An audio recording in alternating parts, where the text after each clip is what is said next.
And so let's talk about listening. So when we think about listening, because how many of you have been taught to be a good listener as a leader, right? We all were, right? But we were taught how to listen in 1990, right? These old practices that don't work today. And we learned it in a place where we didn't really understand the brain, right? So we would have thought back in the 90s, well, if someone said no, they just didn't want to do it. But what we know today around the brain is the higher the fear, the less ability for us to problem solve, innovate, collaborate, all that stuff, right? So the higher the fear, the less of the good stuff. Lower the fear, better the good stuff, right? So it just kind of goes up and down together.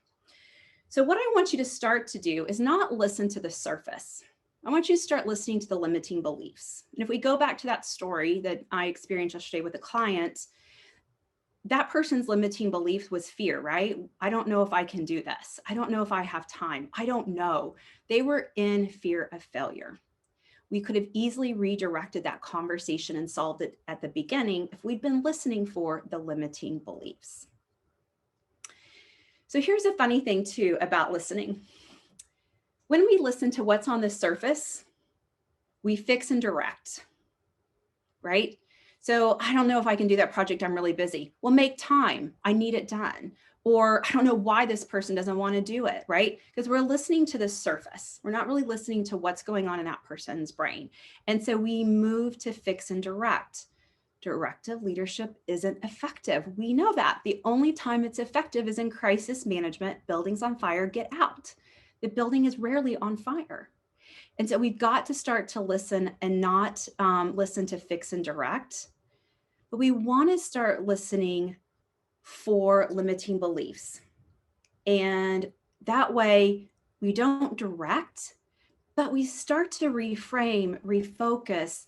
We redirect their thoughts. And I'm going to give you some examples that you can put in your workbook today, because you're going to hear these things and you're going to know that you hear them in the office every single day. And when you get to a place where you can hear limiting beliefs in others, you can redirect the conversation, ask the right question, help them move past it. Then what you've done is conversation agility, and you've allowed someone to start to expand their mind map in a way that's comfortable and they're not retracting, because you're there to support them through the growth. All right. So that is conversation agility. And if you want to define it, it's the ability to hear limiting beliefs in others, redirect the conversation, and the way where the person can start to see possibilities.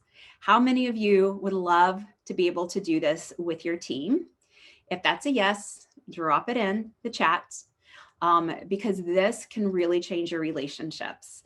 This can change how you think about working with people, and it will also decrease your stress and your frustration, because the better we lead other people into growth, the more our anxiety goes down around our teams. It's funny, when I talk to leaders, I'm like, what's your biggest, anxiety around your job, or, what upsets you, or what's frustrating? It's always how my team is leading. And so we have to lead better so they can lead better.